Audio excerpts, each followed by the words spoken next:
யாருக்காக இந்த வார்த்தையை கர்த்தர் பேசுறாருன்னு தெரியாது, யார் பயந்து போய் வந்திருக்கிறீங்கன்னு எனக்கு தெரியாது. ஆண்டவர் உங்களை தைரியப்படுத்துறாரு. உன்னை ஒன்றும் பண்ணாதுப்பா, உலகமே இடிஞ்சு வந்தாலும் உன்னை ஒன்றும் பண்ணாதுப்பா, எத்தனை பெரிய பிரச்சனை வந்தாலும் உன்னை ஒன்றும் பண்ணாதுப்பா, பெரிய பர்வதமே உனக்கு முன்னாடி பரப்படாத, நான் உன் கூட இருக்கிறேன், கர்த்தர் உன் கூட இருக்கிறார், ஜீவனின் அதிபதி உன் கூட இருக்கிறார்.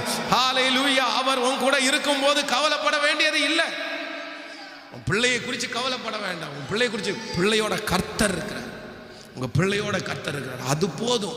நான் சொல்றேன், எந்த ஊருக்கு போனாலும், எந்த இடத்துல அவன் தள்ளப்பட்டாலும், எவ்வளவு மன வருத்தத்தில் அவன் இருந்தாலும், அவனை திரும்ப தூக்கி எடுக்கிறதற்கு கர்த்தர் வல்லவராக இருக்கிறார். ஏன்னா உங்க பிள்ளை இல்லை, உங்க பிள்ளை ஆகிறதுக்கு முன்னாடியே கர்த்தர் பிள்ளையாக மாற்றப்பட்டு விட்டான். கர்த்தர் அவனோடு இருக்கிறார். கர்த்தர் அவனோடு இருக்கிறதுனால எவ்வளவு பெரிய பிரச்சனை வந்தாலும் கர்த்தர் அவனை கற்றுக் கொடுத்து திரும்ப கொண்டு வந்து நிறுத்த வல்லவராக இருக்கிறார். ஹல்லேலூயா. ஒரே ஒரு ஜெபம்.